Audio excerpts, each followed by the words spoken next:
ఒక ముఖ్యమంత్రి గారిని పెట్టుకుని ఏకవచనంతో కూడా మాట్లాడినట్టున్నారు. అదేవిధంగా ఆడవారిని ఏదో అగౌరవపరిచాడు అనే విధానం కూడా ఏదో పోస్ట్ చేసినట్టున్నారు. ఇందాకే ఇంటర్వ్యూ చూశానండి. సార్ నిజంగా చెప్పాలంటే గత ప్రభుత్వం 2019లో మేనిఫెస్టో ఒకటి ఇచ్చింది సార్. వైఎస్ఆర్ ప్రభుత్వం పూర్తి మద్యపానం నిషేధం అన్నారండి. అది చేశారో లేదనేది మాజీ మంత్రి గారు చెప్పాలి. గురువు దేవో భవ అంటారండి. గురువులు దేవుడితో పూజిస్తారండి. వాళ్ళ చేత మద్యం అమ్మించిన ఘనత మనకు ఉందని పాపం మర్చిపోయినట్టున్నారు వీళ్ళు. ఏదైనా కానీ అసెంబ్లీలో పోయి మాట్లాడుకుంటుంటే ప్రతిపక్ష నాయకుల్ని అసెంబ్లీలో పోకుండా ఇవన్నీ డైవర్ట్ చేయడానికి ఈ రోజు ప్రెస్ మీట్ పెట్టి ఎప్పుడు అసెంబ్లీలు ఉంటే ఆ అసెంబ్లీలు జరిగేటప్పుడు ఖచ్చితంగా ఇలాగ వచ్చి ఏదో ఒకటి కాంట్రవర్సీ చేసే కార్యక్రమం ఒకటి చేస్తున్నారు. ప్రజా సమస్యల మీద మాట్లాడాలంటే ఉన్న 11 మంది నిండా పోయి అసెంబ్లీలో మాట్లాడుకుంటారు సార్. ఏమీ లేకుండా ఏదో అన్యాయం జరిగిపోయినట్టు డబ్బుల గురించి లేక 2 ఎకరాలంటే సార్ మనం కామన్ గా మాట్లాడుకుందాం సార్. ఇక్కడ ఏం జరుగుతుందంటే ఒక రాజకీయ నాయకుల కాడికి వచ్చిన తర్వాత 5 సంవత్సరాలకు ఒకసారి వాళ్ళు అభిప్రాయం ఒకటి ఇస్తారంటే ఎన్నికల్లో అది చూసుకుంటే పాపం ఎవరికైనా తెలిసింది. అది ఎవరు ఈ లేకపోతే బహుశా నాకు తెలిసినంత వరకు ఆర్టీఐ ద్వారా తెచ్చుకోమని చెప్పండి. లక్షల కోట్లు ఉన్నాయని చెప్పి ఇదేం దాచిపెట్టలేదండి ఎవరి దగ్గర. ఇప్పుడు చంద్రబాబు నాయుడు దగ్గర లక్షల కోట్లు ఉన్నాయని ఈయన చెప్పింది కాబట్టి ఆ 1,00,000 కోట్లు చూపించాలి కదా సార్ జనాలకే. ఆరోపణలు చేయటం ఏమన్నా సార్ ఎవరైనా చేస్తాం. నేను అంటాను మా రోజా మేడం దగ్గర దాదాపుగా 1 మిలియన్ కోట్లు ఉన్నాయి అంటామండి. అది నిజమా? మనం ఒక భాష మాట్లాడితే జనాలు ఎలా తీసుకుంటారు అనేది ముందు మనం నేర్చుకోవాలి సార్. అది రాజకీయాల్లో ఉన్న వాళ్ళు బాగా నేర్చుకోవాలి. మనం 151 సీట్ల నుంచి 11 సీట్లకు ఎందుకు పడిపోయామనేది ఆత్మ పరిశీలన చేసుకోకుండా మద్యపానం నిషేధం చేయలేదని మేనిఫెస్టోలో కూటమి మేనిఫెస్టోలో మద్యపానం నిషేధం అని ఎక్కడ ఇచ్చారో సార్ నాకైతే తెలియదు. వాళ్ళకి ఏమైనా కనపడితే హెడ్లైన్ ఒకటి పెట్టమని అంటారు సార్. సో మీరు చెప్పదలిచింది సార్ 2019 నుంచి 2024 లోపు ఎంతమంది గంజాయితో పట్టుబడారు, గంజాయి పెట్టి పోషించింది ప్రభుత్వం అందరికీ తెలుసండి. దాని గురించి మనం వివరించాల్సిన అవసరం లేదు సార్. నేను మనస్ఫూర్తిగా చెప్తాను సార్. నిన్న చంద్రబాబు నాయుడు గారు మహిళలు కూర్చోబెట్టి అమ్మా మీరు ఓటుకి డబ్బులు తీసుకున్నట్టు వల్ల కొంతమంది నాయకులు ప్రజాప్రతినిధులు పనిచేయట్లేదు అన్నారు సార్. సార్ అందరూ పెద్ద మనసుతోటి, రాష్ట్ర ప్రజలందరూ పెద్ద మనసుతోటి గ్రహించండి. ఇది మంచి మాట కాదండి.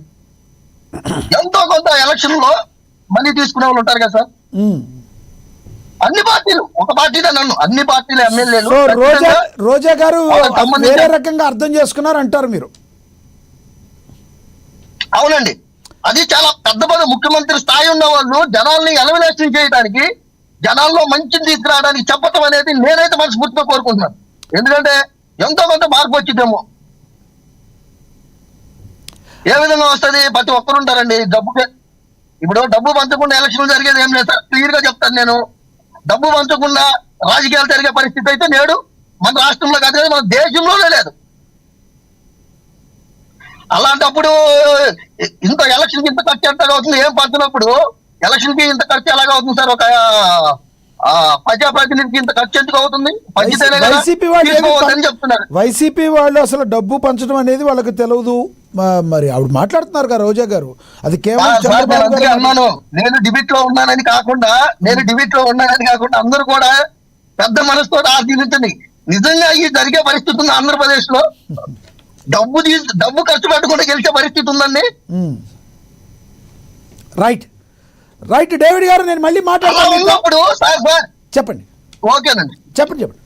ఇంకొక విషయం ఏంటంటే అసలు మనం ఆత్మ పరిశీలన చేసుకోవాలి సార్. 151 సీట్ల నుంచి 11 సీట్లకి ఎందుకు పడిపోయాము అనేది నేటికి కూడా చేసుకోకుండా అబాధం వచ్చేసి ఇప్పుడు నేను ఇన్ని రోజులు గమనించలేదండి, ఇటీవల గమనిస్తున్నాను.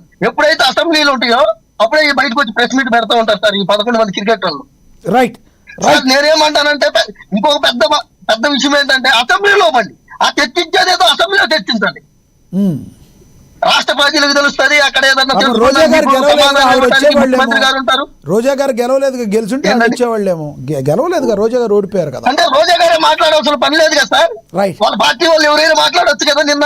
రైట్ రైట్ రైట్ రైట్, నేను మళ్ళీ ఇస్తా. డేవిడ్ గారు అందుబాటులో ఉండండి. మనతోటి బండారు వంశీకృష్ణ గారు జాయిన్ అయ్యారు, ఆయనతో మాట్లాడదాం. టీడీపీ అధికార ప్రతినిధి వంశీ గారు, నమస్తే సార్. నమస్కారం లక్ష్మీనాథ్ గారు. ఎస్ వంశీ గారు, మీరు మాట్లాడే ముందు ఒకసారి రోజా గారు బయట ప్లే అవుతుంది చూద్దాం. ఎందుకు సార్ ఆ దరిద్రాలు? ఒక్కసారి ప్రజలు కూడా వినాలి కదా, మళ్ళీ ఒకసారి ప్రజలు కూడా. ఒకసారి ప్లే చేయండి.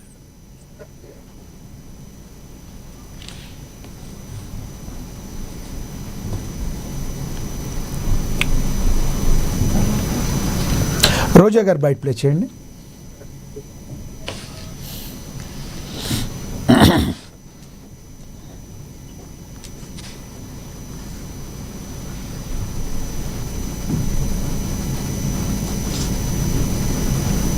మళ్ళీ తీసుకుందాం. మీరు మాట్లాడండి సార్. అయితే రోజా గారు ఏం మాట్లాడారో మీకు తెలుసు.